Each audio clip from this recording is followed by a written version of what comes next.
I'm not as young as I used to be, which means I can't treat my body the way I once did. In fact, last year's medical checkup didn't turn out the best, so I decided I needed to change things up and start eating healthier. One of the ways I do that is by making smoothies. But smoothie shop prices can be pretty high, and making them at home always seem like a pain. You gotta pull the blender out, find the right attachments, set everything up, and then cleaning everything is annoying, making it difficult to quickly whip up a breakfast smoothie in the morning. That's why I'm glad to tell you about the BlendJet 2 portable blender. Like I said, it's portable, so you can blend up a smoothie at work, a protein shake at the gym, or even a margarita on the beach. It's small enough to fit in a cup holder, but powerful enough to blast through tough ingredients like ice and frozen fruit with ease. BlendJet 2 is whisper quiet, so you can make your morning smoothie without waking up the whole house. That's especially important to me because I wake up before the rest of my family, and once my kids are up, my morning work routine is pretty much shot to hell. And best of all, BlendJet 2 cleans itself. Just blend water with a drop of soap and you're good to go. BlendJet 2 has over 30 plus colors and patterns to choose from, so if you don't like one design, there's definitely one that suits your personality. So what are you waiting for? Go to blendjet.com and grab yours today.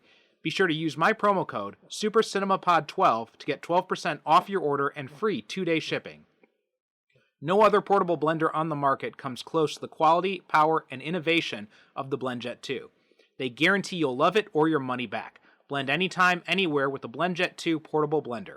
Go to blendjet.com and use my code SuperCinemaPod12. That's SuperCinemaPod and the numbers 12 to get 12% off your order and free 2-day shipping. Shop today and get the best deal ever.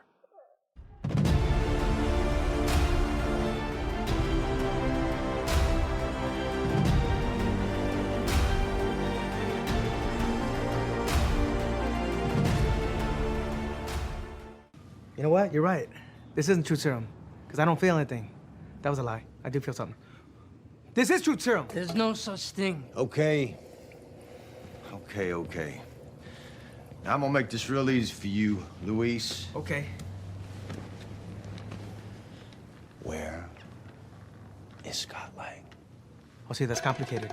Because when I first met Scotty, he was in a bad place. And I'm not talking about Cell Block D. His wife had just filed for divorce. And I was like, damn, homie, she dumped you when you're on lockup? And he was like, yeah, I know, I thought I was gonna be with her forever. But now I'm all alone. And I was like, damn, homie, you know what? You gotta chin up, because you'll find a new partner. But you know what? I'm Luis. And he says, you know what? I'm Scotty, and we're gonna be best friends. Okay, hold on. I like a good story as much as the next person, but what in the hell does this have to do with where Scott Lang is? I'm getting there. You put a dime in him, you gotta let the whole song play out. He'd like human jukebox. Oh, my abuelita had a jukebox in the restaurant. Yeah, only played Morrissey. And if anybody ever complained, she'd be like, oh, no te gusta más? You know, Chicanos, we call them más. Then adios. What can I say? You know, we relate to his melancholy ballads, you know? Lang. Right. So anyway, Scotty gets out of jail and he starts working for Hank. That's when he met Hope. And Hope's all like, I want nothing to do with you. Look at my hairdo. I'm all business. And then Scotty's like, you know what, girl? My heart is all broken and I'll probably never find love again. But damn if I want to kiss you. But then you fast forward and they're all like into each other, right? And then Scotty's like, you know what? I can't tell you this, but I'm gonna go trash in the airport with Captain America. And then she said, I can't believe you split like that. Smell you later, dummy. So Scotty goes on house arrest and he won't admit it. But his heart is all like, damn, I thought Hope could have been my new true partner, but I blew it. But fate brought them back together. And then Hope's heart is all, I'm worried that I can't trust him and he's gonna screw up again and ruin everything. And then my heart is all like, that fancy raspberry filling represents the company's red and we're days away from going out of business. Oh! Out of business. Days away? Damn, truth serum! And you know, I was trying to protect you guys. I swear to God. You know, I was trying to be a good boss, but we're broke. And the Carpenians are our last hope, and if we don't show up, we're done. That's terrible bossing. Damn, bro! That's on me. Hey! Enough. I'm gonna ask you one more time. Where is Scott Lang? I've been trying to tell you, he's in a tricky spot, emotionally speaking. Emotionally speaking. Well, where is Scott Lang? Literally speaking! Oh, the woods. Welcome to Superhero Cinephiles Podcast. I'm your host, Perry Constantine, and welcoming a new guest to the show, and that is Zach Woliner. Zach, how you doing today? I'm all right. How are you, Perry? I'm doing pretty good. So what I like to do with new guests is to give you a chance to introduce yourself to the audience, tell them about who you are, what you do, all that kind of stuff. Okay, sure. So, I am. Where to start? I mean, my day job is boring. I have a desk job, doing tech support, but I'm passionate for things like, comics, comic movies, video games, cartoons, stop motion animation, and puppetry. Right now, I'm actually in the process of trying to get a business off the ground doing magic puppet shows. So trying to do that. I like entertaining kids, and especially puppetry. I've been doing puppetry for a while now, but trying to take it further, and that's where my real passion lies. But yeah, as far as like comics and nerd stuff, I mean, I've been into that forever. I think X-Men, the 90s cartoon, really kicked things into high gear, and then that led to reading X-Men comics, and that led reading Marvel comics overall, and then that led to collecting Marvel action figures, and here I am like 600 plus Marvel Legends deep when I thought I was just going to collect like the 90s Jim Lee X-Men group initially, and that did not last. And yeah, now the MCU is a whole thing, so I go see all of those in the theater, and it's quite a time to be a nerd, a geek. Yeah, very much so. You answered my next question. That was going to be like, how did you get into comics and all that? So, are you still mostly an X-Men guy? Have you branched out to other stuff, or is X-Men still kind of like your core thing? Well, right now I don't actively collect new comics. There came to be a point where just financially and space-wise, it was taking up too much, especially after I got married and then I had kids. I have 2 young kids. Um, Hmm. and then even after I started moving over to digital in the Marvel app, but even then, just cost-wise, I couldn't justify it anymore.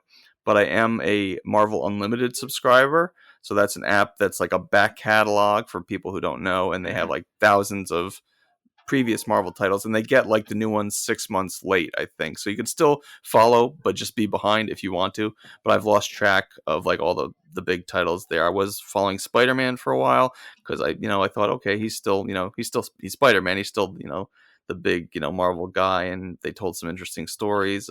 But yeah, it's been a while since I've read any new Marvel books, but I'm enjoying going in the back catalog a lot. What I do these days is if I see a piece of Marvel media, whether it's a TV show or a movie, especially if it's a character I'm not familiar with, then I go, okay, I like that, and let me go check out their background. So I'll like go to like the first appearance or like look up a good run. After the Werewolf by Night Halloween special on Disney Plus, I dove into Man Thing and I read basically every appearance of his I could find. I read all of his solo runs and appearances here and there, and I just got really into that character. I mean, he's something else. He doesn't speak at all. He's just this like Hmm. lurking mush monster in the swamp in Florida, and there's a lot of repetition in the stories when they describe him, and it's like, oh, those who know fear burn at the Man Thing's touch, and that phrase always comes up, and they just talk about him, and he's sort of like this silent protector. He kind of helps the innocent. And there's it's a horror book, the initial one, basically, so there are some crazy things, there are sad things, deaths and this and that, but he kind of usually he's driven by emotion, so he can feel bad emotion, and that drives him crazy, and especially fear. So then he goes after people to try to silence that fear because it just drives him crazy.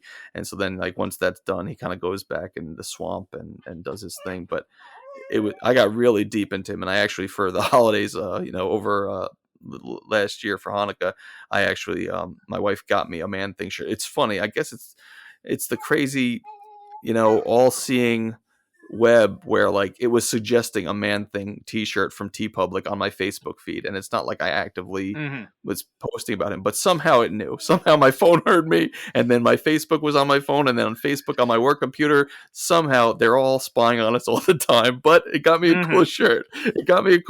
And and then I went in my bins in my basement. I found my Marvel Legends action figures of him, and sometimes I play with my daughter. She's 8, so we get assorted figures and play. But yeah, so like I was going off on the Man Thing tangent, but in general, I see one of the movies or TV shows, and then I go, okay, let me go back and look. And I've done that with several things. As like the original Homecoming Spider-Man movie came out, I started at Amazing Fantasy 15, and then I was reading every issue of Amazing from there. And I've gotten, I mean, it's sporadic. I've been on and off as I would go off on a different character from something else I Hmm. saw, but I've gotten into like the 90s from there with every issue of every run of Amazing up to that point. Sometimes I'd read one of the side books. I'm not doing every issue of Spectacular and etc. But if there was a storyline where you had to read every issue, I would kind of do those. But yeah, so that's where I'm at. Just checking out old stuff, enjoying the back catalog. Yeah. When you get into the '90s stuff, that gets different because that's when they did kind of the Superman thing was doing in the '90s too, where it's like a story starts in Amazing, and then part 2 is in Spectacular, and then part 3 is in, and it's a whole thing there. Um, yeah, I hear a lot of what you're saying. Like I was doing digital got me back into comics, and for about a year or two, I was buying new stuff every week, buying the new issues on Comixology, but then I got to a point where I'm just like it because the storytelling, it's so, it's part 1 of whatever, however many parts. And when you're reading so many comics, I got to the point where I'd get to the next issue, like new issue would come out, I'd buy it, I'd download it, and I'd start reading it, and I'd be like, wait a minute, what the hell happened last time? And I have to go back and double check, and plus the cost. And so I just ended up switching all to digital trades now, and I pretty much only wait for them to come on sale. Marvel's great with that. Like they've got tons of their stuff comes out like very quickly, and they have sales like very, very frequently, and like discounting a lot. Like I've gotten a lot of trades for like $3-4. DC, it takes them a bit longer, and it takes them even longer than that for any of their trades to go on sale. Like it'll be like 3 months or so after the storyline is finished for a trade comes out, and it'll be like another 6 months before it comes down in price. So I'm a little bit slower on DC with that, but Marvel's been really easy to keep up with.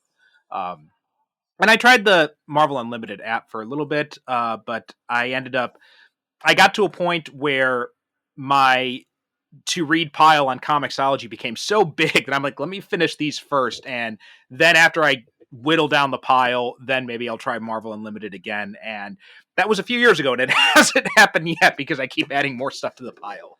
Yeah, we live in an age where there's too much content. you can't keep up. I mean, you do your best, but I mean, like you hear about people with like the latest shows and stuff, and I don't know what this show is, and everyone's talking about it. I mean, I haven't checked out The Last of Us. It's the talk of the town, and I'm sure it's good, but it wasn't something I had to dive into. Me and my wife, usually settle down for the night and we watch shows. Right now, we've been going for months and months now, going through the Netflix Marvel shows because she didn't watch them with me on my initial run when they came out.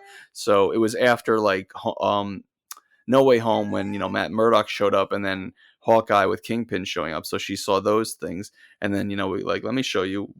She got interested, and it's like, okay, well, let me show you the Daredevil show that these actors are from, where they played these characters, and we went from there. And so then I think we binged all 3 Daredevil seasons first because I think that's the cream of the crop with the Netflix.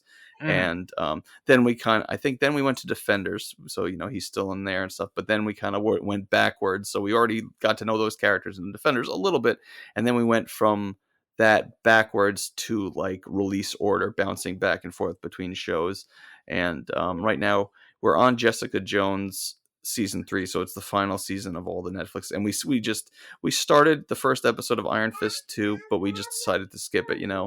Getting through the first season of Iron Fist was bad enough, and I know I felt the second one was somewhat of improvement, but that's like a low bar, and we were just not into it. And I'm like, I'm not gonna put you through it. I don't need to see the Iron Fist season 2 again. So we're into season 3 of Jessica Jones, and yeah. So that like I said, we always settle down with a show, and those are the shows we're on right now. And then usually she goes to sleep before me. She just gets tired sooner than I do, and then that's when I open up Unlimited, and then I read comics until I kind of ready to pass out. Very similar situation in our house. We got 2 young kids too.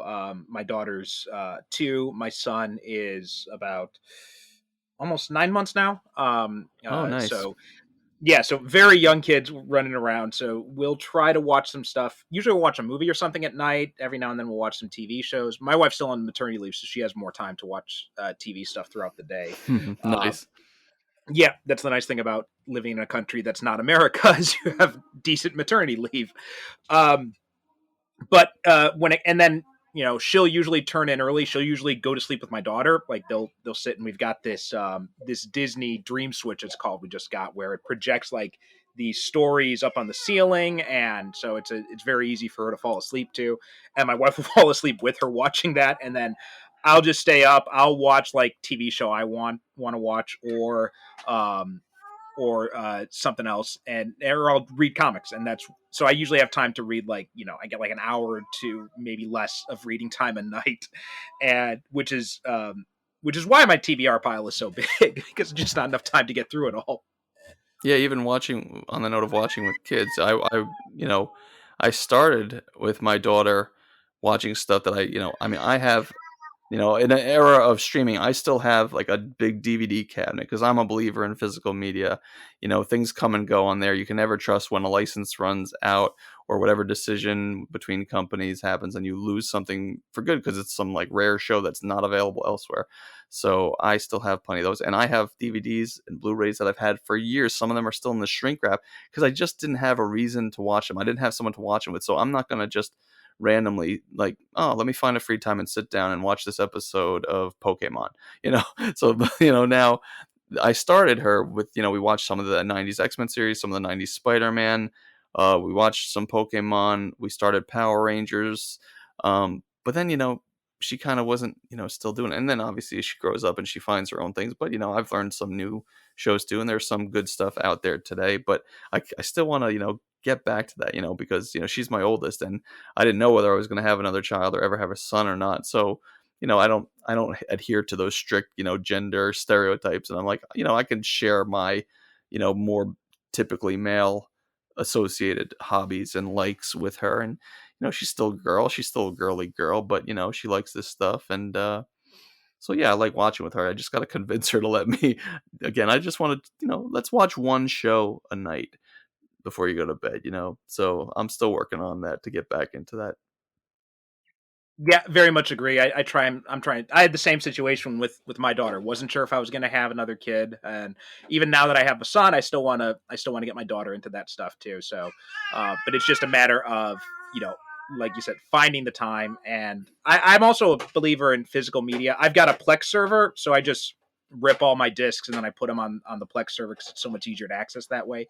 But I'm looking at the Plex now, and you look that up, I still have like 300 movies that have not been watched. So that shows you how much I have.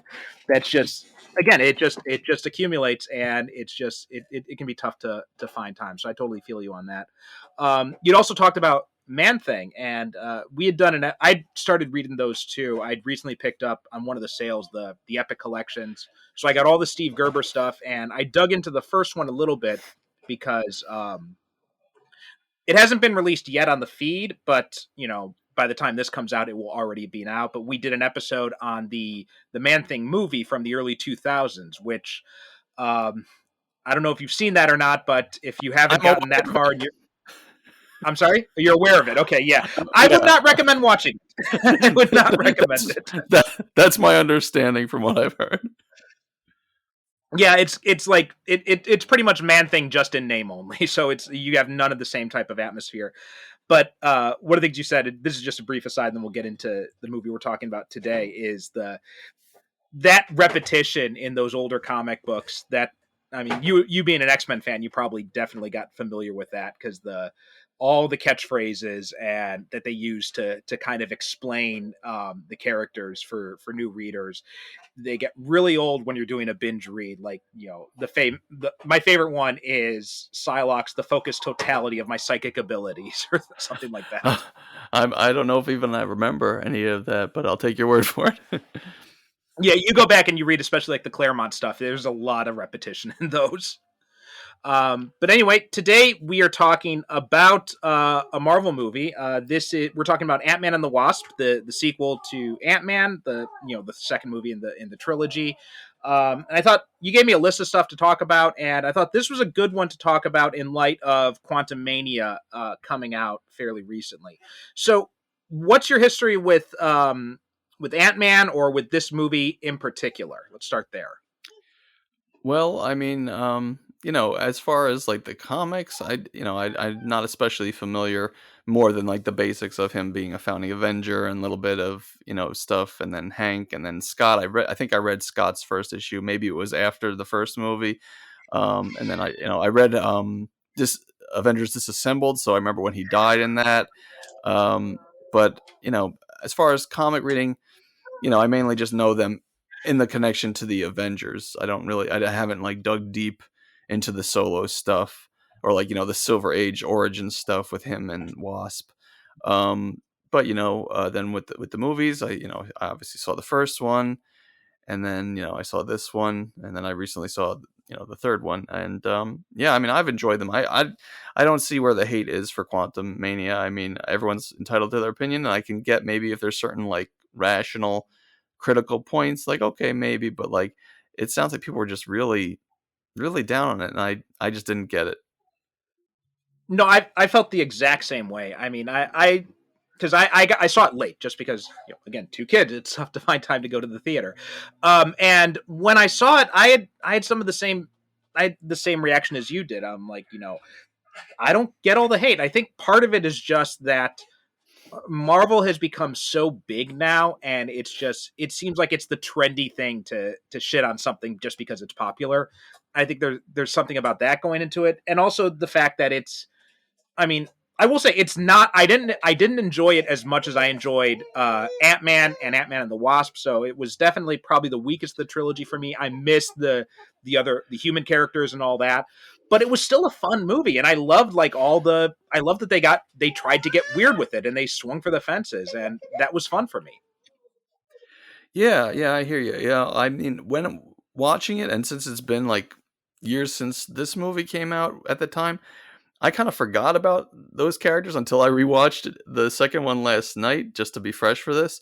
Like, I get it because I could see they were a fun part of. They felt like part of that, that little mini world of within the MCU. Of this is Scott's world, and he's dealing with his ex-wife and her new guy and Cassie and balancing that out, and then he's got his pals from the prison, and they're running that company, and they're like, I don't know if they're even like mentioned. I mean, obviously Cassie's a player in it, but otherwise, I don't know if they even get like a dialogue line to like write them under. Like sometimes they'll do that in these movies. They'll just like have a quick line in there to like explain away. Like I think they did that with Betty Ross and Jane, like in the Avengers. Like, oh yeah, they're being protected. Okay, that's why they're not around.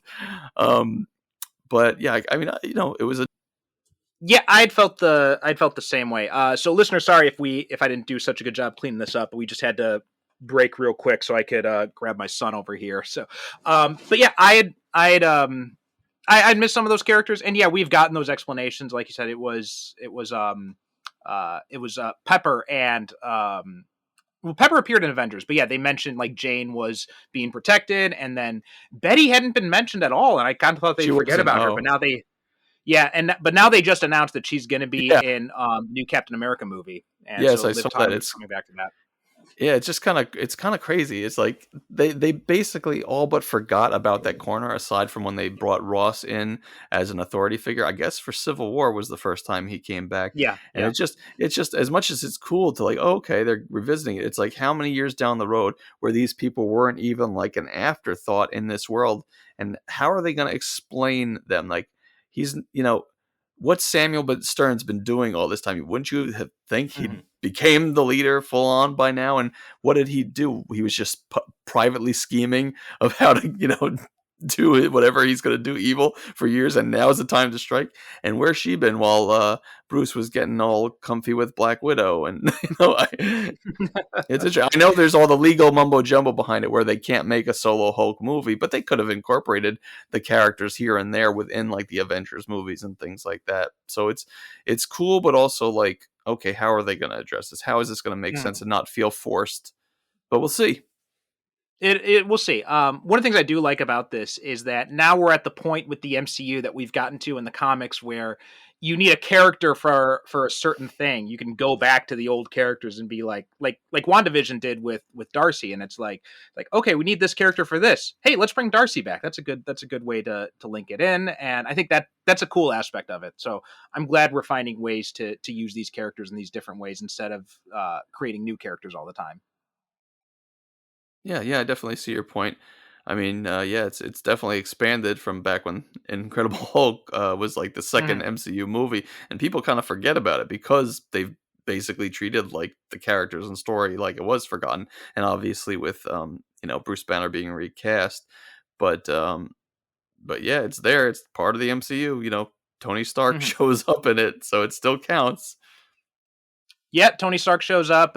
They had in Avengers when they're doing the little clips of him looking at the screens. They've got Ed Norton's Hulk on there, and Ruffalo makes a comment about how last time he was in New York he broke Harlem. So there are little things like that they were tossed in, and now obviously we got Ross back. We got Abomination back and She-Hulk now too. So I'm glad they're finally referencing it. So it'll be good to see where we go from there.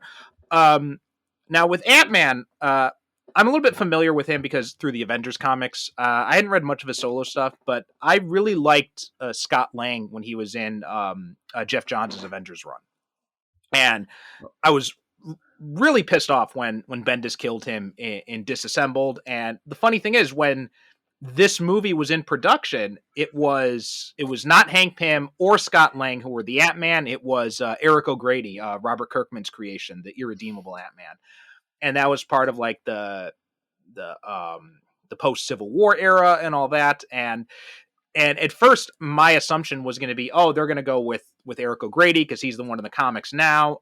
But so I was pleasantly surprised when they went with Scott Lang, and even more pleasantly surprised when they cast Paul Rudd to play him. And then again, they brought in Hank Pym too with Michael Douglas, and because I figured with the whole thing in the comics about him hitting Jan and everything, they were going to avoid any potential controversy with Hank Pym and just not mention him at all.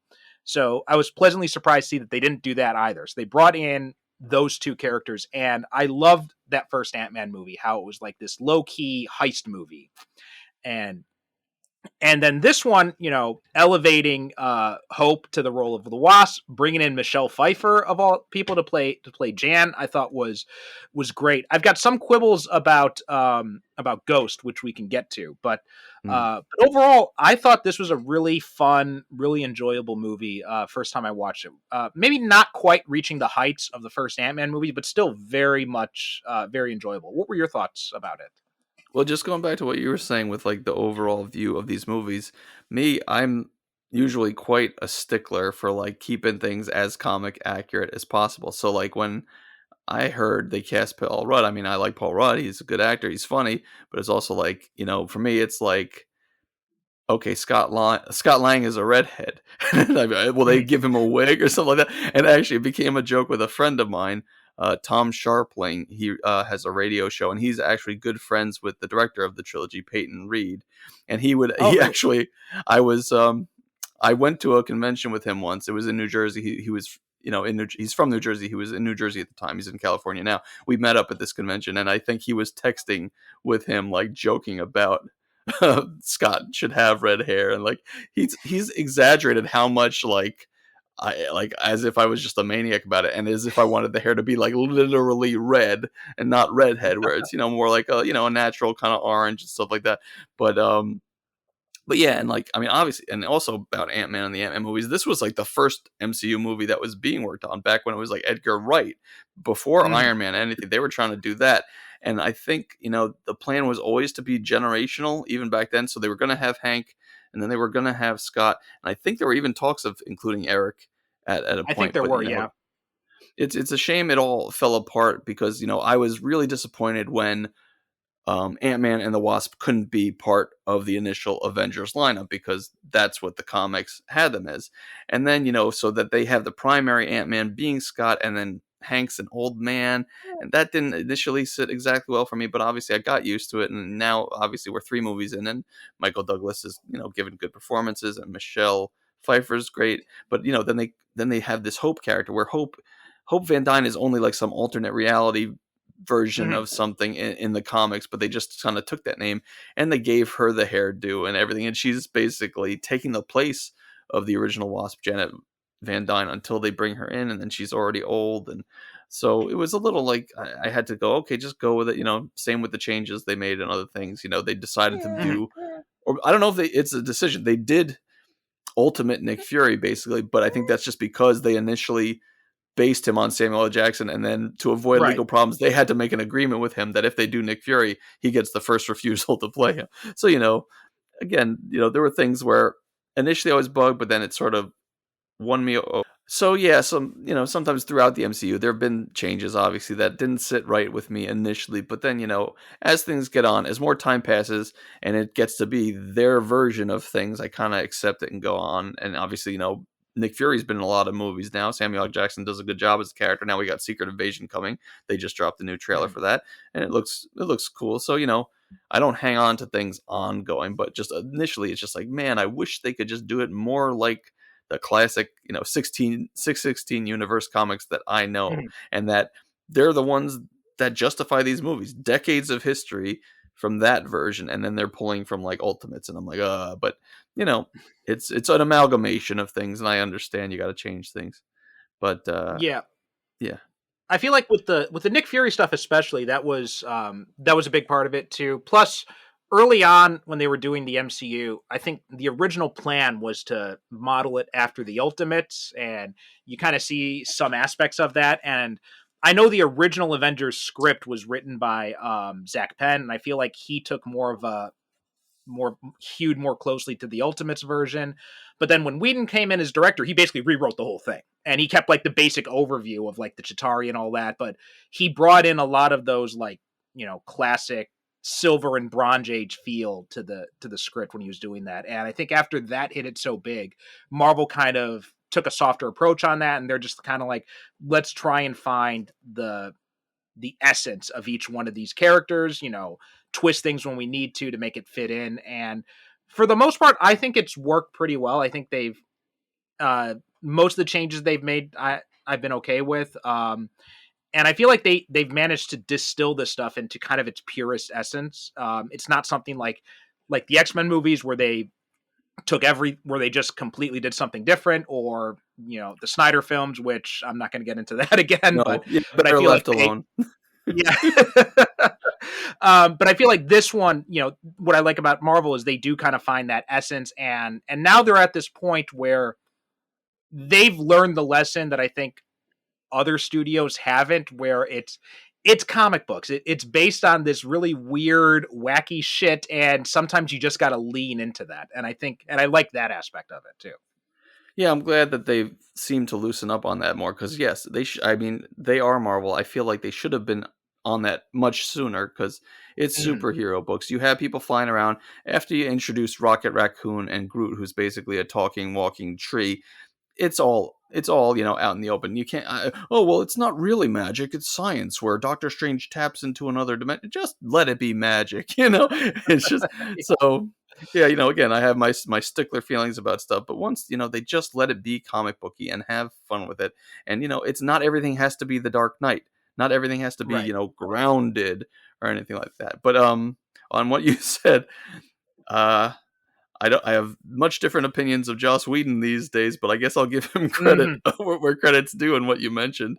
But and also I'll just say I'm glad they definitely stayed away from Ultimates basically for Captain America, because that's pure Steve Rogers. I mean, maybe he has like his costume in World War II is influenced by it, where I would have maybe not gone in that direction, but otherwise his personality, his heart, like when Chris Evans as Scrawny Steve, when Erskine's asking him, like, do you want to kill Nazis? And he says, I don't want to kill anyone. I just don't like bullies.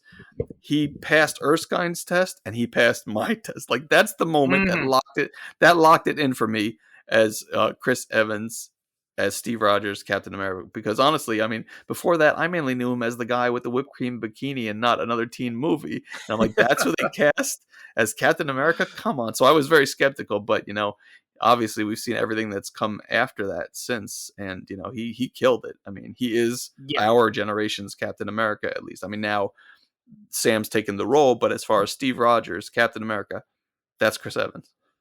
Yeah. I mean, I think he's going to be connected to that role in the same way that we talk about like Superman and Christopher Reeves. I mean, he's been that iconic, or also Robert Downey Jr. and Iron Man. It is that much of a perfect casting. 100% co-signed on that. And I felt like that was one of the problems with Captain America is there's two mistakes that frequently are made with him. One is they either write him like he's a grandpa, and as if he's literally 90 years old when really he's a guy who was in his 20s, and then he woke up and then he got basically plucked out of time. And then the other mistake I see a lot is what Miller did in the Ultimates, where they write him as this jingoistic, alpha male asshole, and he's never been either of those things. So I'm glad that Chris Evans, I think, has really done a great service to that character and shown that he's not that way. He doesn't have to be that way. And, Yeah, that's but that's just the worst. The Ultimates one is just the worst in my opinion. Oh, A friend of mine would tease me with the panel. Oh, do you think this A stands for France? I'm like, that is so stupid and obnoxious, and not the Captain America I know. Sorry, get out of here. the greatest rebuttal to that was in the Captain America comics themselves, when Ed Brubaker wrote an issue with Cap reminiscing about the French Foreign Legion and the French resistance in World War II, and talking about how like it always drives me nuts when Americans call the French cowards. He's like, I was there, I saw what they did and how they fought against the Nazis. He's like, they were not cowards. And that was like the perfect rebuttal. That came out very shortly after that Ultimates issue, so it was like the perfect rebuttal to it. Oh wow, I wasn't aware of that. I'll have to see if I Oh can yeah, track that issue it down was because yeah, it was in early in Brubaker's run. I think it was in the within the first 12 issues, I believe, during the. I mean that's such a great run that as far as Captain America stories go, like his run is like legendary, and it's fairly recent, relatively speaking. Yeah, that is. I think that is probably the definitive Cap run for me. But anyway, back to Ant-Man and the Wasp. What were some of your thoughts about this movie? What did you think about this, watching this or rewatching it last night? Oh, it's definitely a lot of fun. There's some goofy, silly humor in it, but overall, I don't think I have much to complain about. That tends to be how I rank Marvel movies. How much do I have to complain about? Is it fairly good with me, or like are there nitpicks? Because I can nitpick like with the best of them, but overall, again, it's already established the characters and stuff, so I can't have the same complaints about what they did with following Scott over Hank and who they cast and what role and hair colors, etc. So we're already in it, and following it up, it's a good follow up. It's the proper next step, and it catches up with the little flashback initially we got in the first one of Hank and Jan on that mission. So then we see more of that and how things got to be with her there, and then we they get to connect with her, and yeah, I mean, there's good performances all around, and they expand like the cast a little bit, where they introduce Bill Foster, and then they have Ghost, who's becomes this sort of sympathetic villain, and then you got Sonny Birch and his guys, who's not especially sympathetic, and but yeah, it's a fun story, and there are stakes, and good characters, good performances all around. Yeah, absolutely. I agree with a lot of that. One of the things I really liked about it was the elevating Hope's role, and because it was disappointing that we didn't get to see the Wasp. I'm glad we got the mention of Jan at least in the first movie.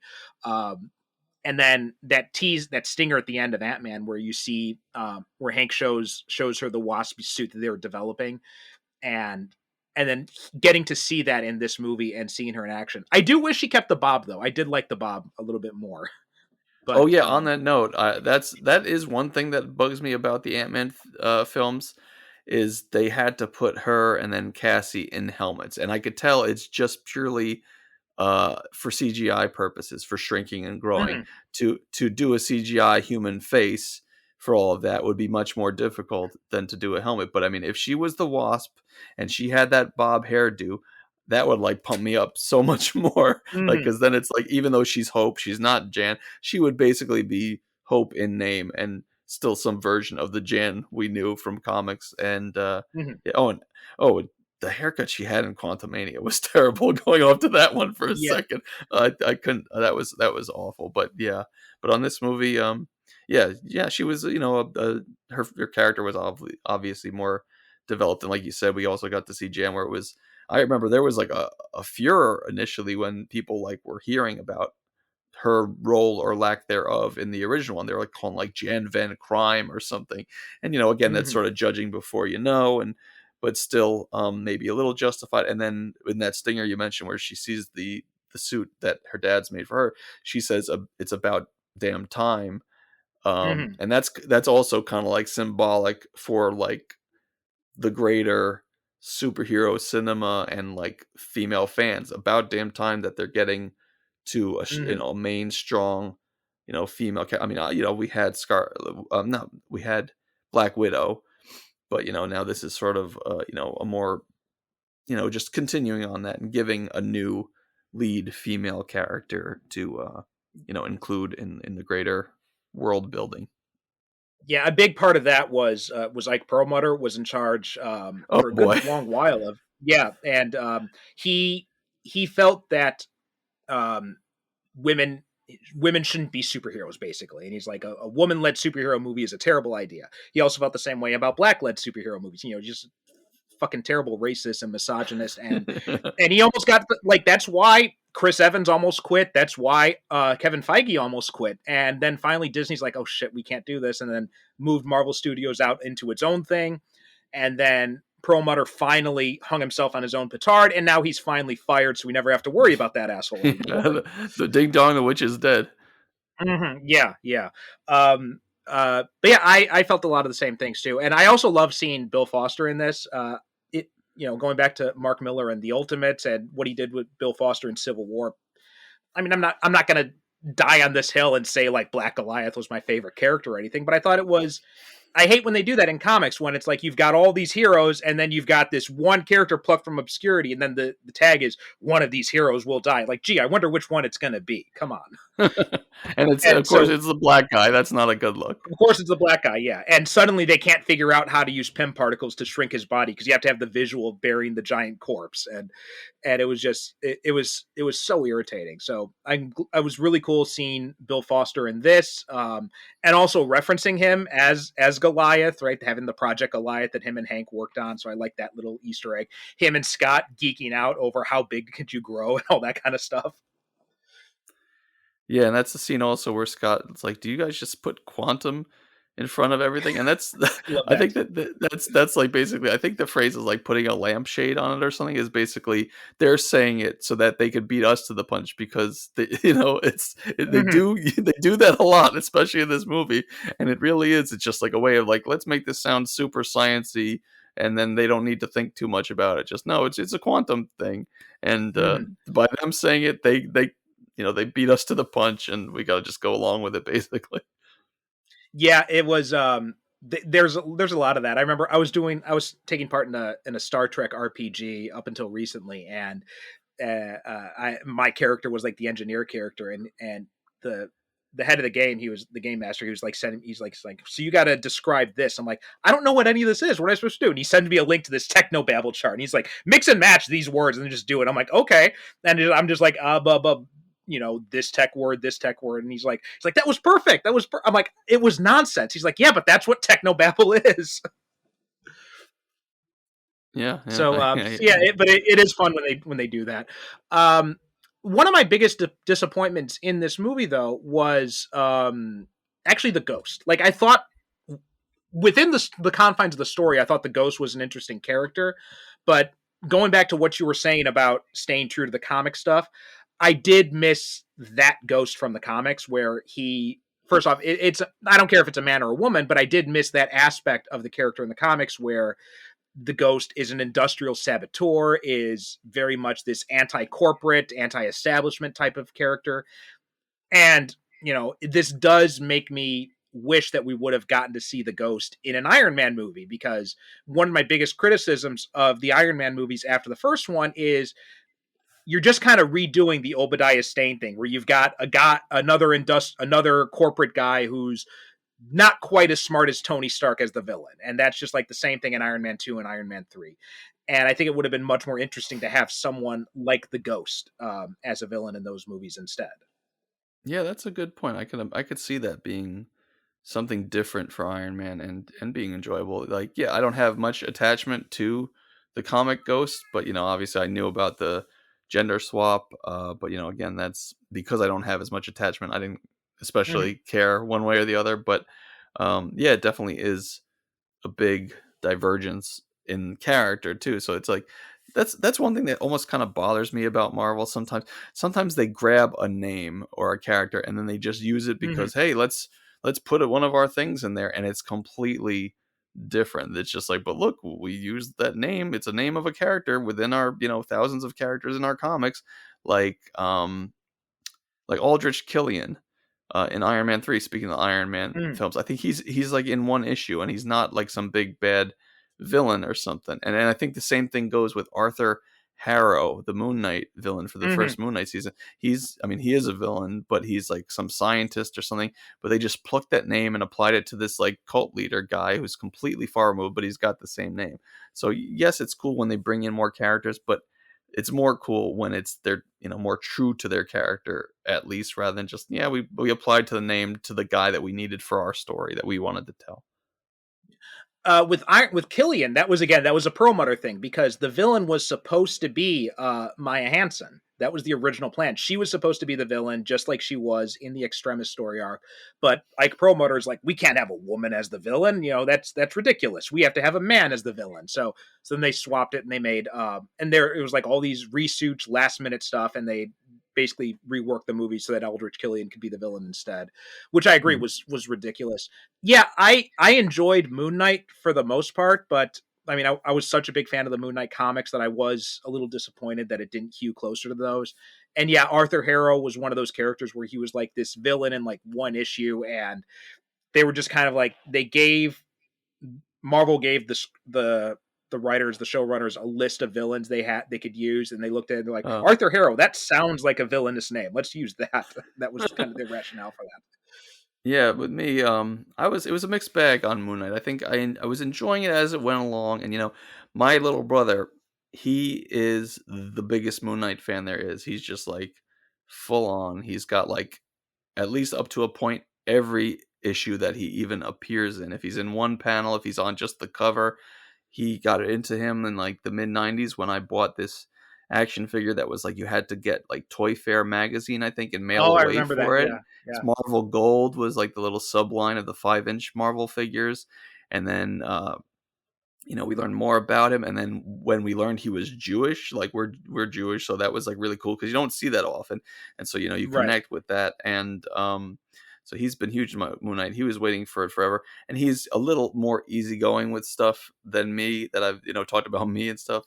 He Harry, his name is Harry.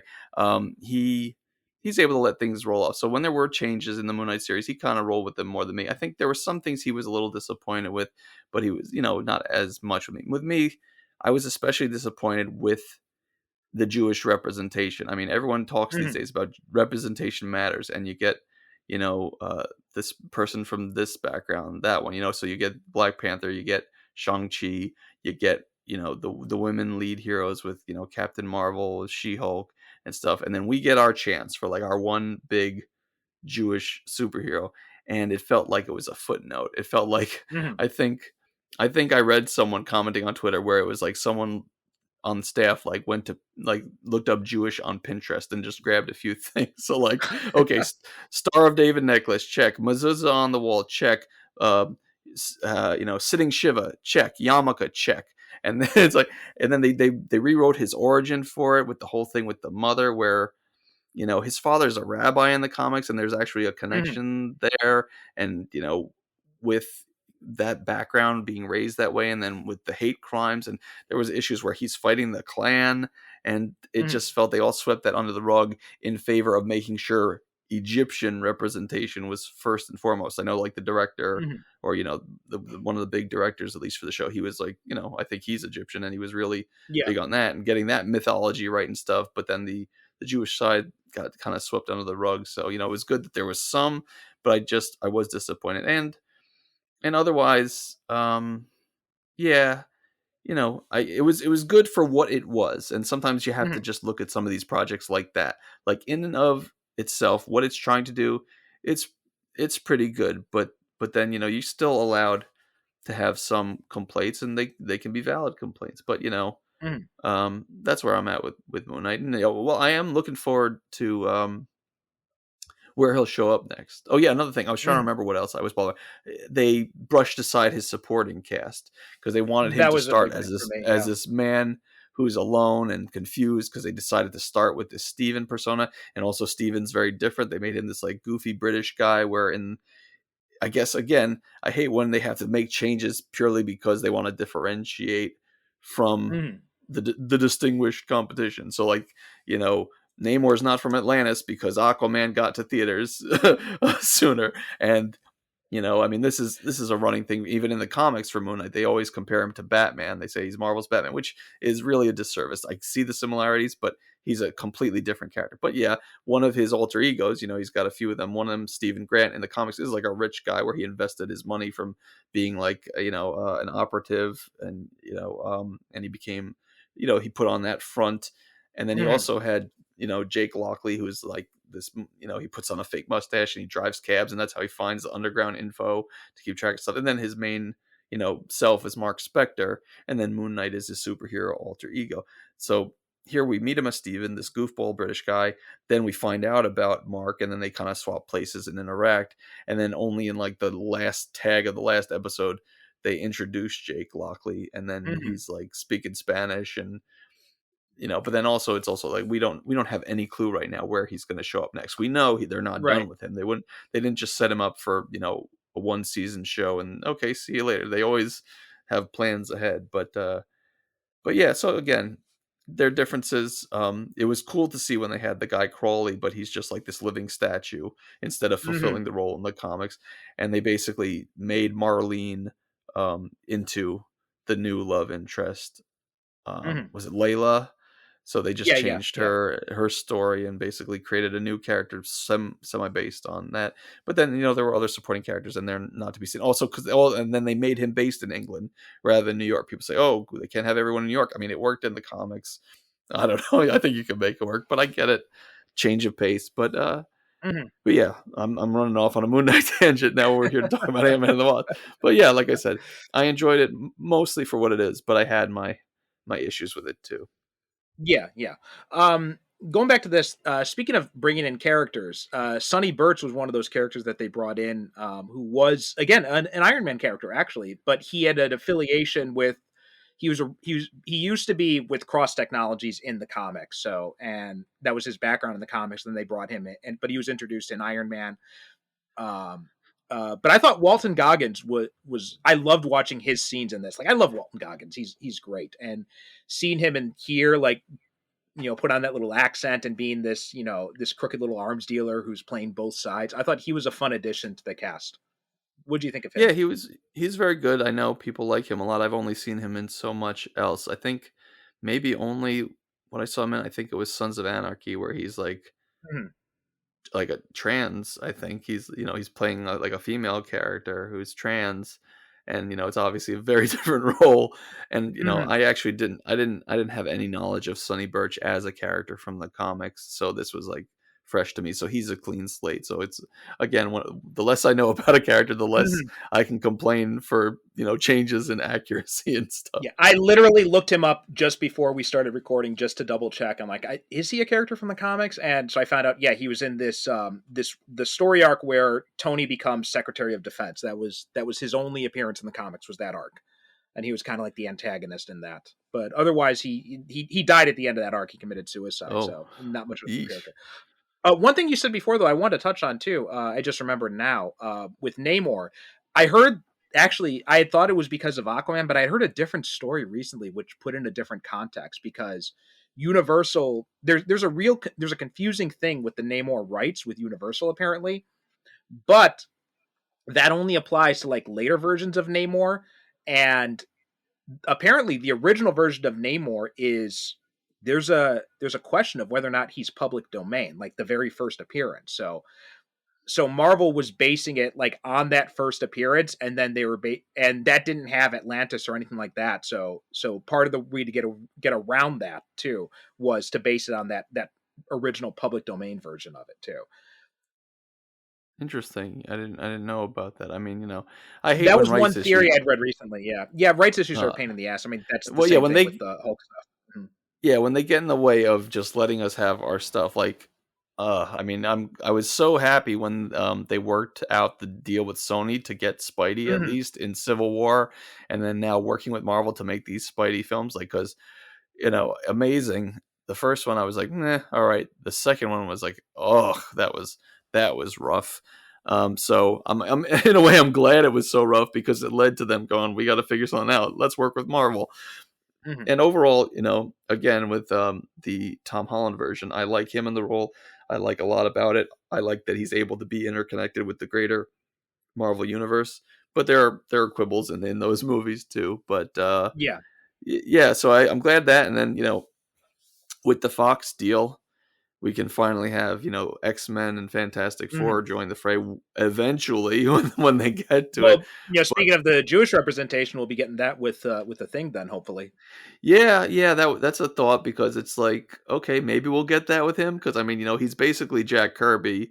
So, I mean, obviously, I'm not asking for them to like film a scene where it's like a bar mitzvah or like go on like or have him overtly talking about, but if they could just have it play some kind of role or make it clear, make it more obvious. It was very like in the background aside from like the one flashback scene episode with Mhm. with the mother and the sitting Shiva, which for those who don't know, that's like the period after someone dies, the morning. There's a week of where you kind of sit around and you're wearing black and you cover the mirrors.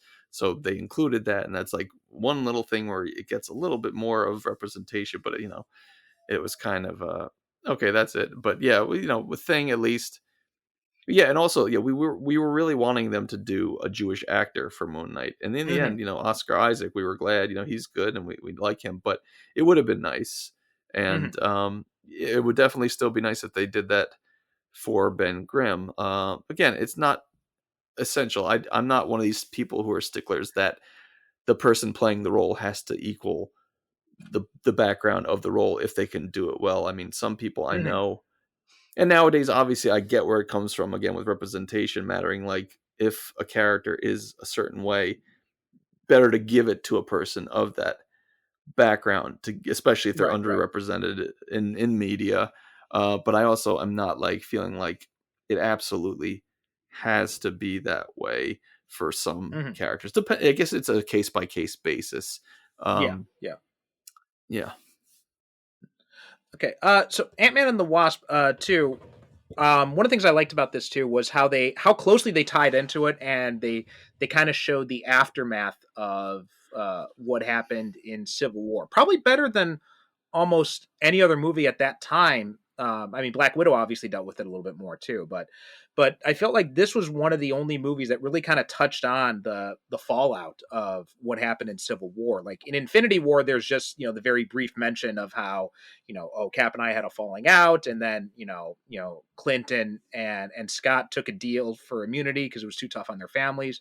And here we get to see that play a big part in the plot, right? Scott's under house arrest. We see the how it strained his relationship with Hope and Hank.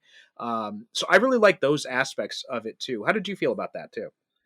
That's true. I didn't even really think about it that much because I just watched, this movie, in the context of this movie. But yeah, that's a very good point. Yeah, some of these things they introduce things, and sometimes it's big things. Like Civil War was big in changing the landscape of the MCU because it split the whole, Avengers team in half. But then, yeah, do you really think outside of them then not being prepared for Thanos, it wasn't much, especially yeah, the fallout, that was the big fallout, and, like, anything else, Hmm.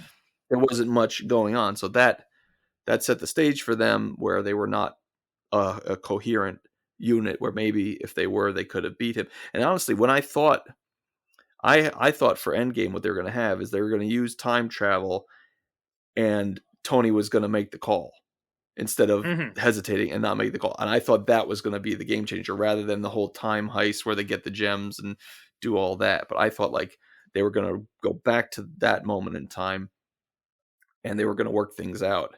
And that was going to lead to them being ready to defeat him. But no, I liked Endgame a lot. I'm glad with how it played out. And but yeah, like you said, yeah, I mean, Civil War is one of my favorite of all Hmm. the MCU movies. It's it introduced Spider-Man, and that airport scene alone is like top tier. Yeah. superhero action scenes like feels like it's pulled out of the comics. Hmm.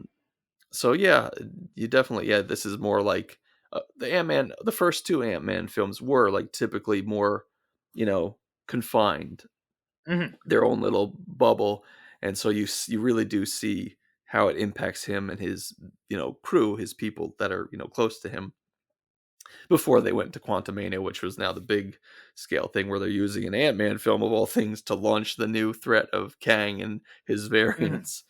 But Although yeah, we'll see what happens with Kang now that Jonathan Majors is yeah, in yeah. criminal charges. So That's a thing, you know. I remember when they heard that, and I'm like, oh boy, like what are they gonna do? Like scramble and rewrite everything they have planned so far, or are they gonna recast him, or what? We'll see how it plays out. Because I heard, you know, there's more to the story. I was reading things where he was, you know, sharing some text chain with the girlfriend, and Mhm. she was saying something. So we'll see how that plays out. Maybe it was all confusion and misunderstanding.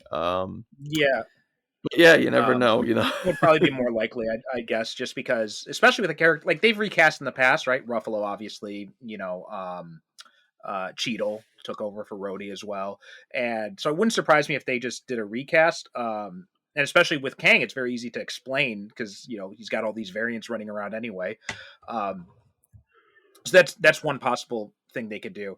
But yeah, I agree with you. Like one of my disappointments with Civil War and Endgame is no disappointments with those movies themselves, but just like the stuff it sets up that we then don't get to see. Like we get that period of time between Civil War and Infinity War, we can see like what was Cap's team up to, what was Tony's team up to in that during that time period. There's some interesting stories there. Or in Endgame, like that 5 year period before the time heist begins, because we see the Avengers are still active with Natasha calling the shots from the compound, and it did make me wonder, that if I could pitch Marvel on any series that'd be like a tie into the MCU, it would be a series like one would be like set in that period between Civil War and Infinity War, another one would be set in that 5 year gap in Endgame, and a third one would be what happened to Cap after he went to that alternate timeline and lived a life with Peggy. What would happen? How did he change the world in that way, in that new timeline? That would be another interesting thing to see. Uh, Yeah, and that ending, I know it rubbed people the wrong way because some people felt, oh, like, oh, he'd leave Bucky behind. I mean, Bucky's a grown man. I don't think, you mhm. know, he's gonna, you know, he obviously had his blessing. But also, what's odd about it is if you ask the directors and you ask the writers, each of them tells you something different about the Yeah, situation yeah. there. Is it a branched reality, or how does it work? Because if you know it makes your head spin with those sort of Mhm. things with time travel and realities and stuff. I think it has to be a branched reality. He lives his I think it does life too. Yeah. and he lives this, you know, fairly quiet life, I'd think, with Peggy, and just, you know, he did his service. He fought in wars. He fought alongside the Avengers. He's now getting to have that life that maybe he would have liked to have had before his life went through this huge change. If he could have just, you know, settled with her, and that's what he always wanted. And yeah, then people talk about, oh, well, then wouldn't he have like saved Bucky sooner in that timeline, or like, oh, stop the Kennedy assassination, or this things. I think the guy's just like, I'm I'm not here to be a hero. I'm here to, you know, live a simple life. So Mhm. yeah, it opens up questions and stuff, but you know, they should have had a cohesive idea of which one it is, because when you're giving interviews and one half of the mouth says one thing and another says another thing, it Yeah. kind of looks like you don't got your stuff together. But you know, I was fine with it too. You know, I mean, the thing that I was thrown by, which, you know, I've heard other people, is that he gave the shield to Sam. I mean, you know, especially going by comics and going by foreshadowing and things that were set up.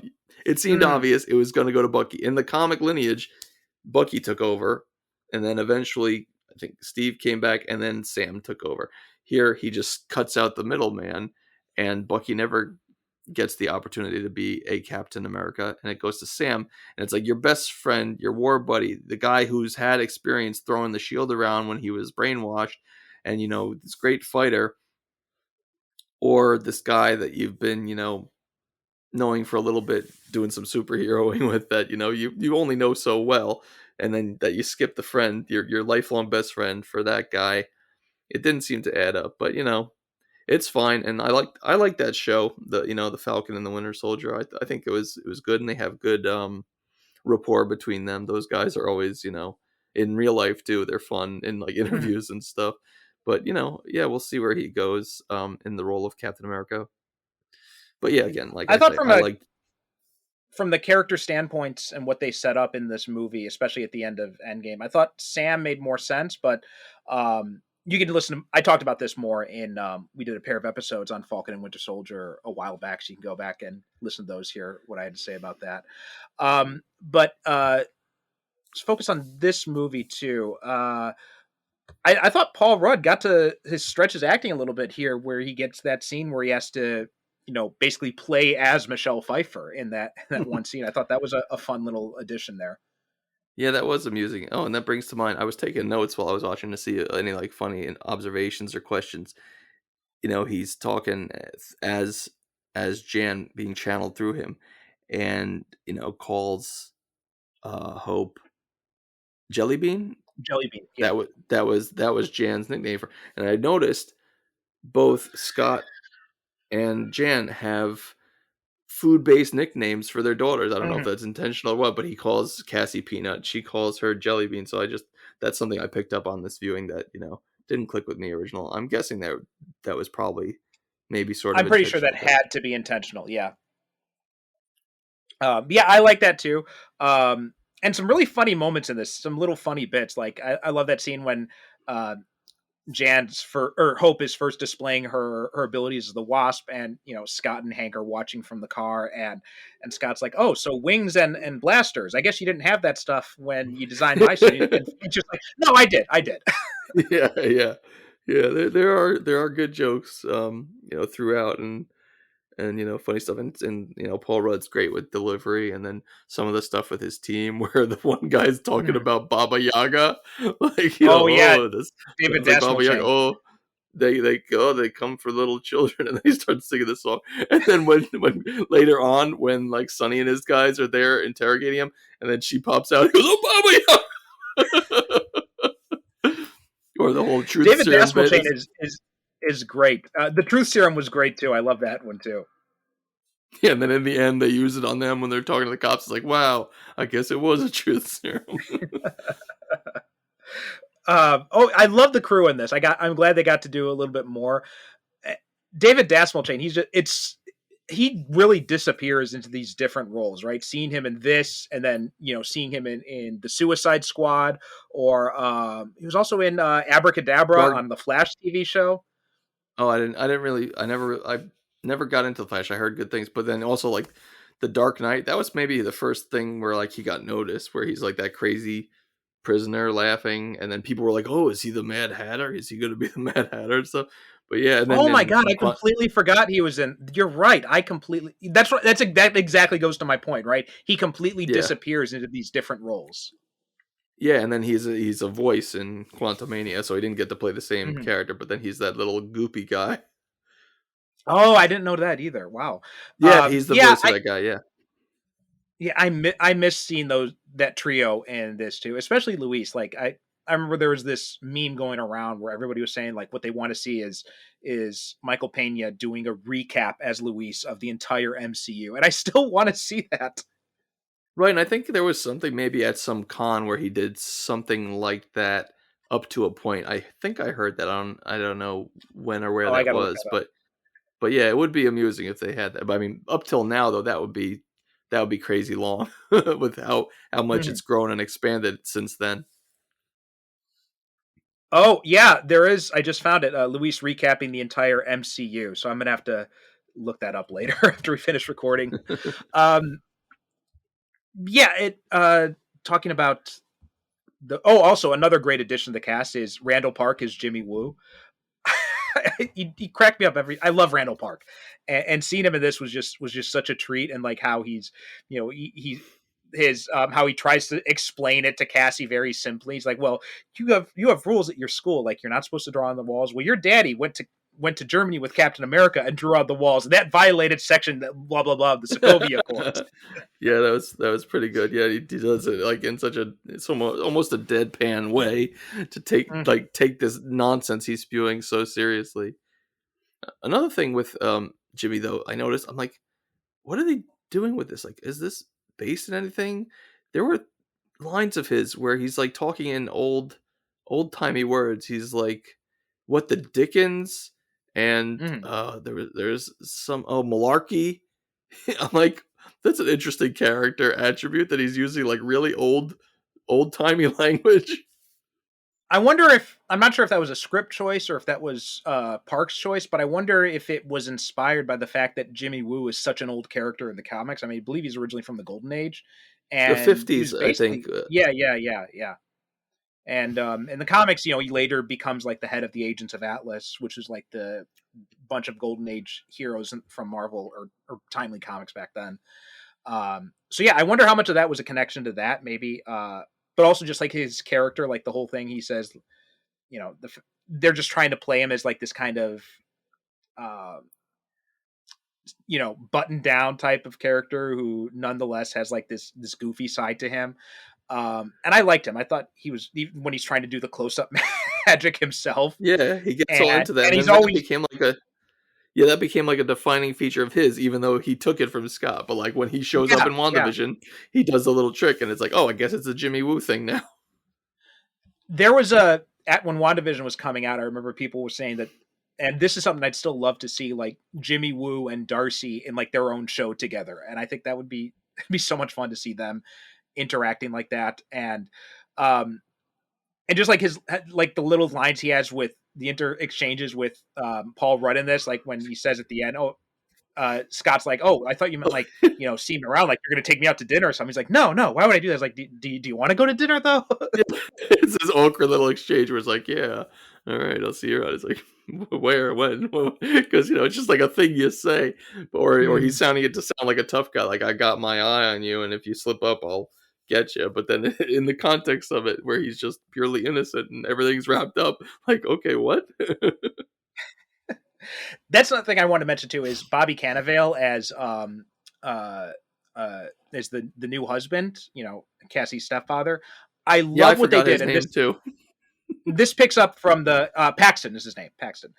But this picks up from the end of the first movie where you find out that because the first movie it kind of plays it like, okay, he's just like the dickish, new husband stepfather, and they did that in the comics too. Like we had covered the Astonishing Ant-Man run that Nick Spencer did in the Patreon show a while back, and I talked about how it'd been annoying in that, how like you've got this very classic, you know ex-wife relationship where her and her new husband are like kind of like antagonistic towards the main character, and they don't do that in this. Like you find out at the end of Ant-Man that it's not that Paxton hates Scott, it's just he really is trying to do the right thing, and when he finds out Scott is really a good guy, he changes his opinion on him, and he goes to bat for him. And in this one too, right, he's always there on Scott's side. I love that about them.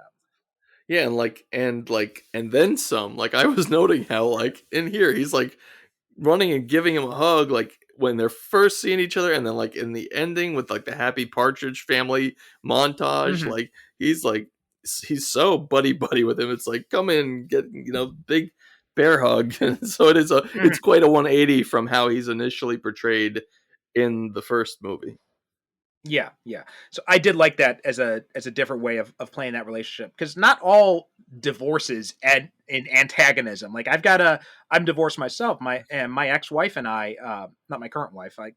My kids are from my current marriage, but my ex-wife and I, we had an amicable split. Sometimes things just don't work out, and it's nobody's fault, and you don't have to be angry. So I did Mhm. like that they're showing that with these characters. And that was again another thing that I missed in Quantum Mania is the fact that we don't have those characters, those human civilian characters in this. So we don't have Judy Greer as Maggie, and she's great in these movies too.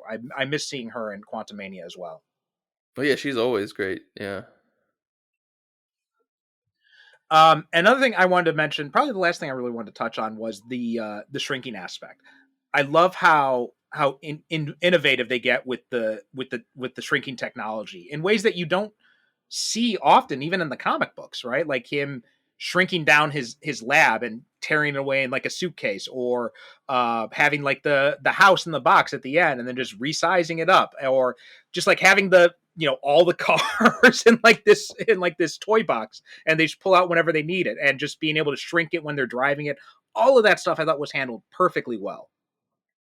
Yeah, I made some notes on that too because some of my notes were just like trying to like think of things to say during this recording and like questioning some of it because I mean obviously again it's superhero comics and you got to suspend disbelief a little bit, Mhm. but I'm also just like, well, how did that work? Like when Luis, she's like, oh, look in the case and pick out a car.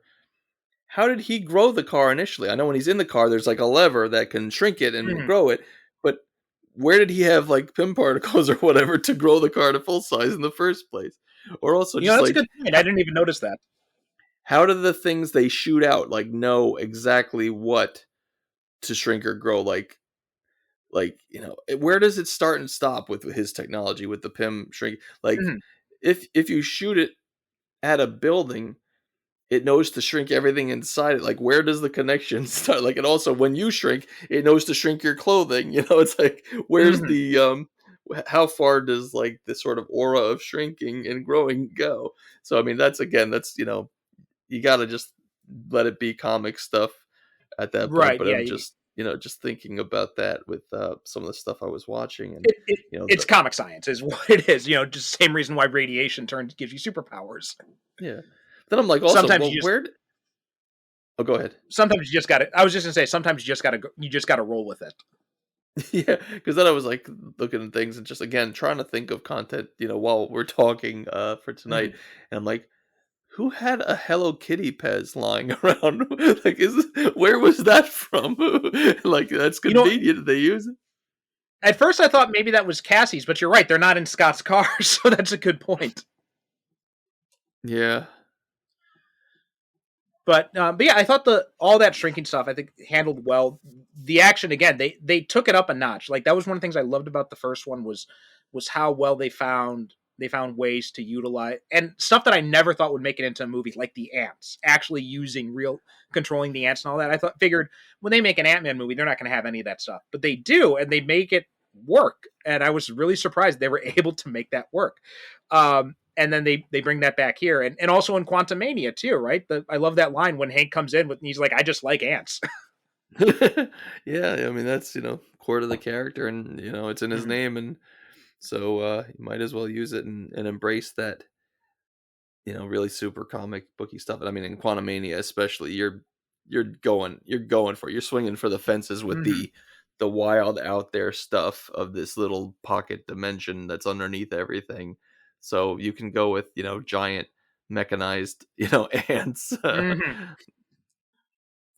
Yeah, yeah, absolutely.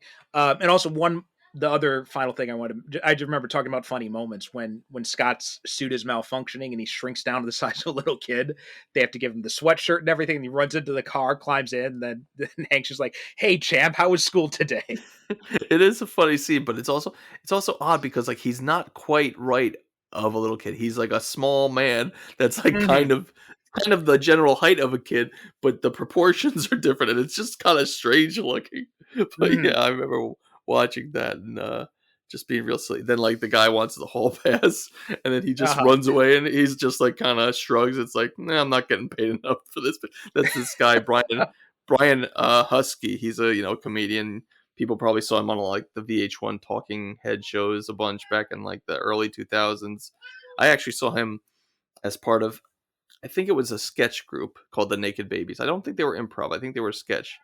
But yeah, like way back when, before, like also Rob Corddry, who, was on the Daily Show and he's done a lot of stuff. He was in this group.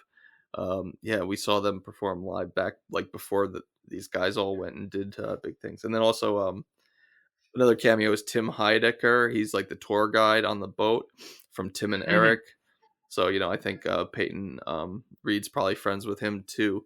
The guy I mentioned earlier, my friend Tom Sharpley, who I went to the con with, being good friends with Peyton. He was actually originally in the first Ant-Man in like a montage that got cut, and then he filmed the Oh, scene okay. for this.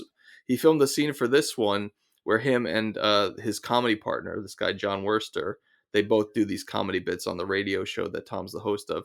They were like drivers for Sonny during the chase scene. That got Mhm. cut, so he keeps getting cut for these movies. Then he was going to shoot a film. He was going to shoot a scene for Quantumania, and then they're getting ready for wardrobe and stuff. And then they had to. This was within the past few years they had to do like the mandatory COVID test, and he had COVID, and so he couldn't do it. And then eventually, they were going to try again, and then before he could even shoot something, Peyton told him that scene was cut. So he's been cut left to right. But eventually, they shot something, and he's in Quantumania for like a few seconds when Bill Murray's character's ship is coming, and he's like an alien Oh, at a okay. table in that sort of like little cantina bar type place, and like the air is blowing on him, and he's like, oh, and so he Oh, is yeah, in yeah, that yeah. one. So he's in that I remembered movie finally. Brian Husky. I remembered him. I just had to look it up now, but I remembered him from Veep. He played that Leon, the journalist who's always causing trouble for them. So that's the thing I knew him most from. Um, yeah, a lot of and what was I going to say too? Oh, Elias Starr. I'm glad that they brought. That's another connection to Hank Pym, right? He was Egghead is his name, is his supervillain name in the comics, but he was one of Ant-Man's, I think, first villains, if I'm not mistaken, back in the old Ant-Man comic, in the Tales to Astonish, and so it was cool seeing that they had brought that connection in to link it to one of Ant-Man's villains in the comics too. Wait, he was in Ant-Man and the Wasp? Yeah, he was the Ghost's father. Oh, okay. I didn't know that. Didn't make that connection. So yeah, I just wasn't aware. It was not a name that was familiar. So I thought it was just like a guy. It was just a random, employee. So that's cool. But again, it's Marvel using a name and just plugging it Mhm. in there. And is it related to the character? Is it not? Oh, it's just like Well, in this case, it is the because he was a scientist in the comics. He was an enemy of Hank Pym's, a rival originally. So yeah, it definitely fits with that character. Just altered a little okay. bit so that they're not making him the villain; they're making his daughter the villain instead. But yeah, because I mean, in the comics, his name is Egghead, right? It's it's kind of tough Yeah, to make it. yeah. They So actually they they did. recently. Oh, sorry. I was just gonna say, I'm It's like, this. so it's. I mean, they might do make him a scientist type thing, but I think they were trying to avoid something because they had Darren Cross in the first one as Hank's protege, so I think they wanted to avoid retreading that same ground. So instead, they decided to have his daughter and have her whole thing instead. Yeah, I was just gonna mention that they recently revealed a Marvel Legends action figure of Egghead, comic based. So like, Oh, okay. it shows how deep they're going with some of this stuff. So like, of that wave, it's mostly Quantumania based. So they have Scott, Kang, and the build the figure is Cassie but large.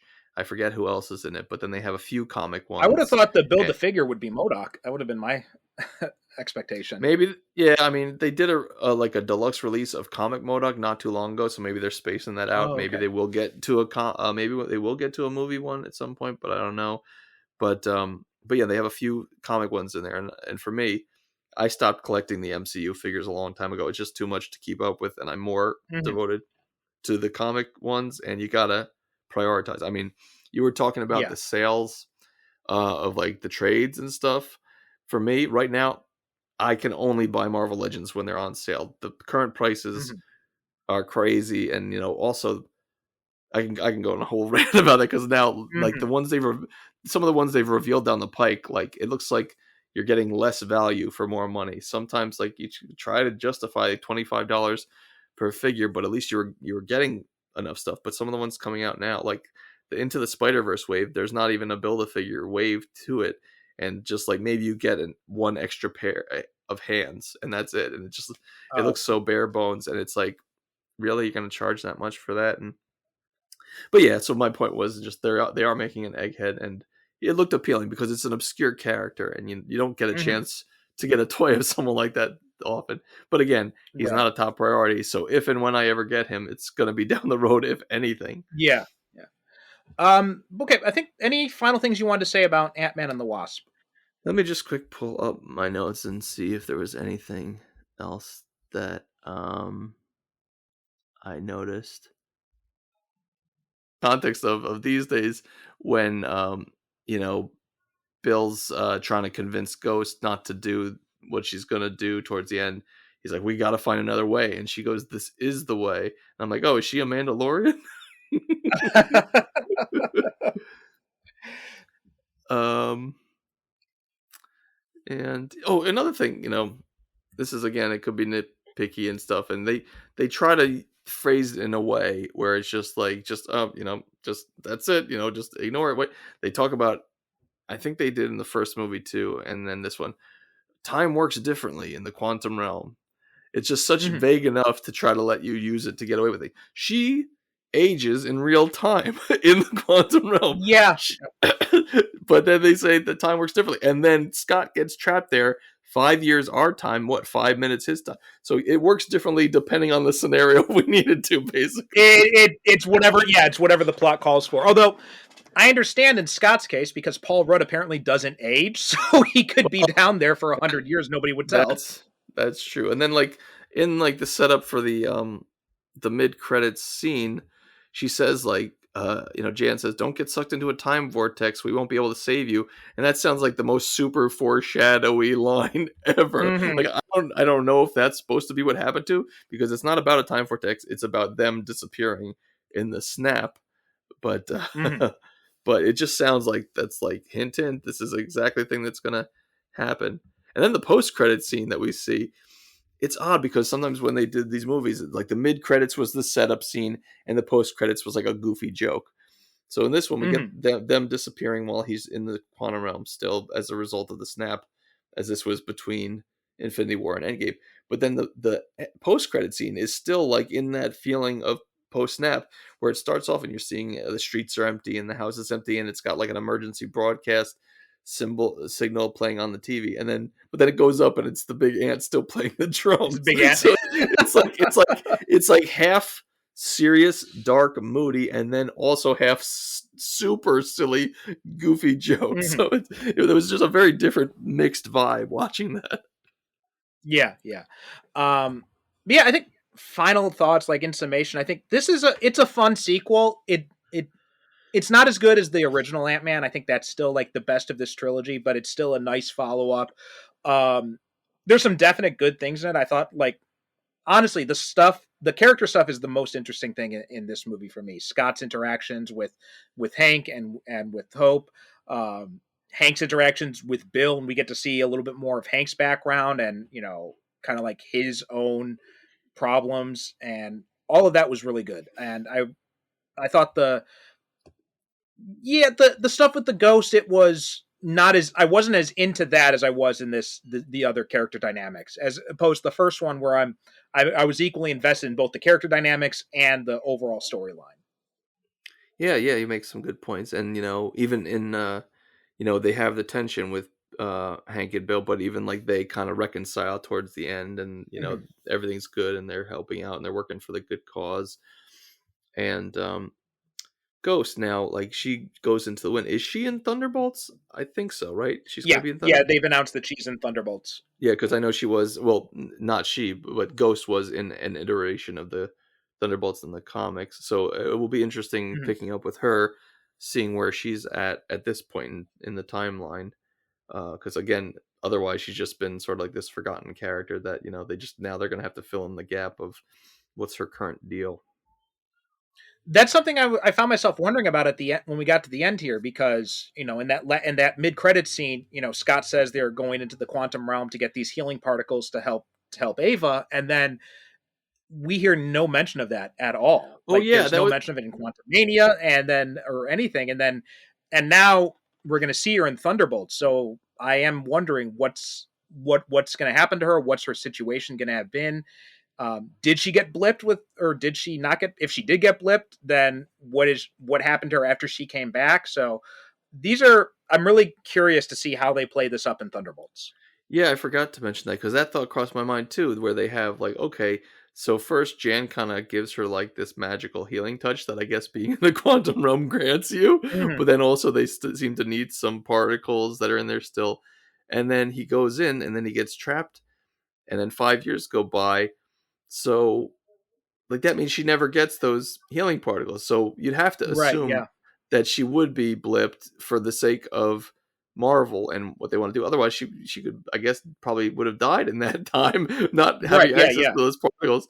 So if they were a necessary thing to keep her going, if the magic fingers didn't fully cure her of her condition, then she would have died in those 5 years if she was relying on the healing particles.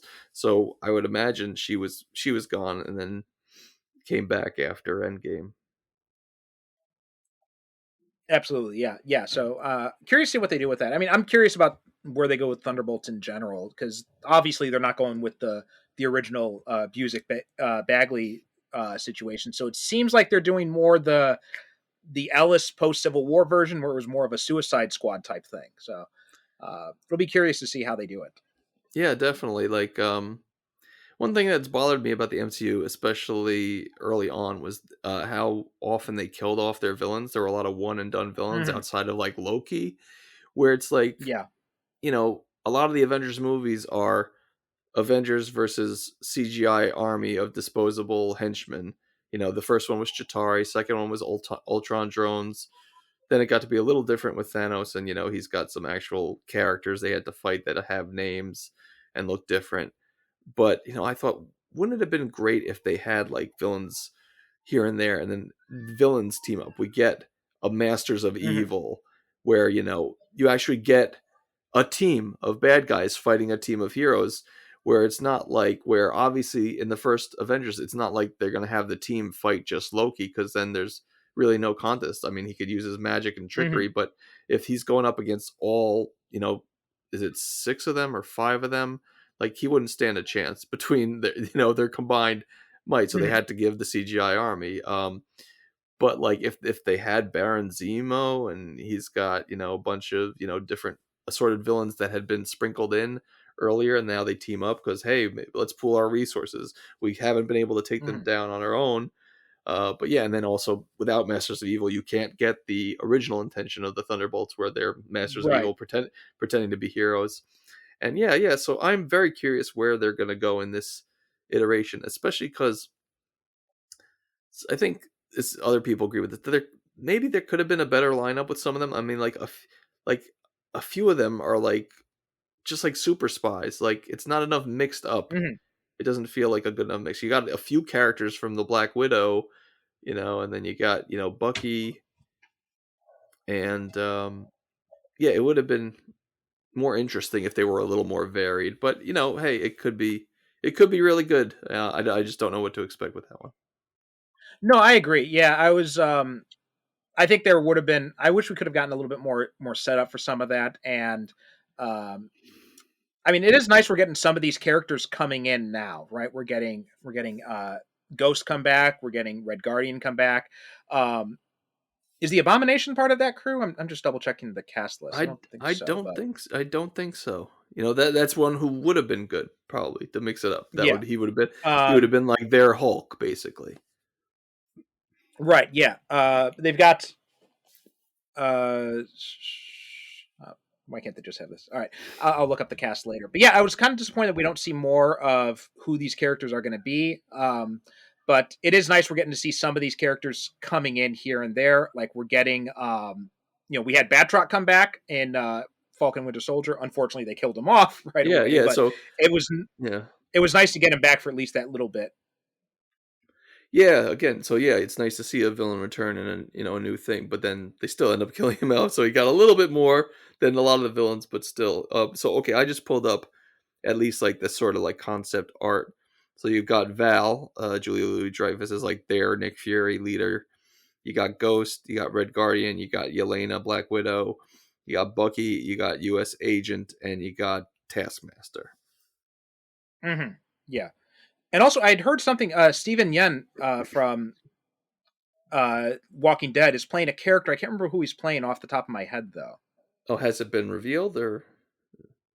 I'm not sure if it's been revealed. I thought they were talking about it, but I'm going to look that up and double check. But But yeah, and also we're getting Harrison Ford as Thunderbolt Ross, which is leading to rumors that he'll be the Red Hulk in it. Red 'Cause Hulk, yeah. he I was mean, obviously leader of the that's where team as well at one point.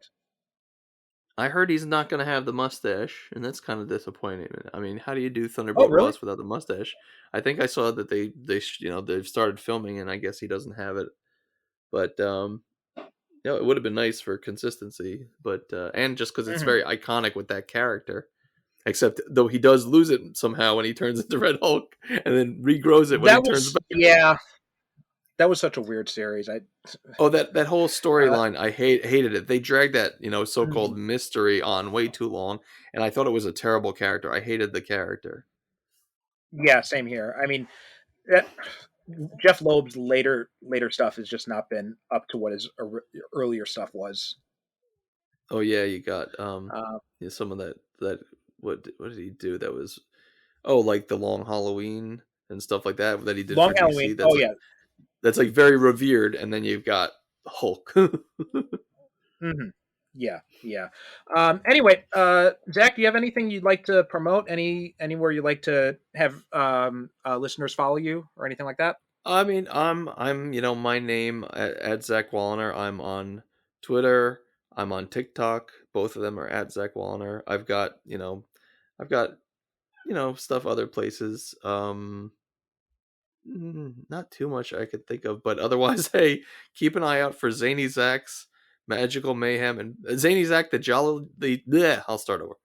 Keep an eye out for Zany Zach, the Jolly Jester's Magical Mayhem and Puppet Pandemonium. If you have a young kid and you want a birthday party with some magic and some puppets, if you're in the tri-state area, I could be live. Otherwise, we could see about working out a web stream or something like that. So, you know, check me out, and I'll see if we can do a party show for you. That's about Okay, it. great. All right. Well, Zach, thanks so much for coming on. We'll have links to your social media and stuff in the show notes. Anybody who's interested can check those out. As for us, superherocinephiles.com is the website, Super Cinema Pod on Twitter and Instagram. And if you sign up for the Patreon, you get these episodes a week in advance, no ads, and also you get access to the Patreon show, Superhero Cinephiles Book Club, where we talk about comic books, graphic novels. We're trying to have Zach on to talk about Age of Apocalypse. We're trying to work out a time for that. Because we record these, the main show so far in advance, maybe it'll already be up by that point. We'll see how things work out. But anyway, that does it for us now. Thanks so much for listening, and we'll talk to you next time. If you enjoy the Superhero Cinephiles, then you'll also love my companion podcast, the Superhero Cinephiles Book Club. All my Patreon subscribers get access to this exclusive podcast where I review superhero comics and graphic novels. Not sure what comics you want to read next or what you should dive into? I've got you covered on that. I'll be doing reviews, recommendations, and also talking to you about useful entry points if you're interested in reading some comics but don't know where you should start. Plus, you'll get access to all episodes of the main show a week before everyone else. On all of this for as little as just $1 a month. All you have to do is go to patreon.com/supercinemapod and you can sign up at any subscription amount to get started. Thanks so much for your support, and please don't forget to rate and review us on Apple Podcasts or wherever you get your podcasts.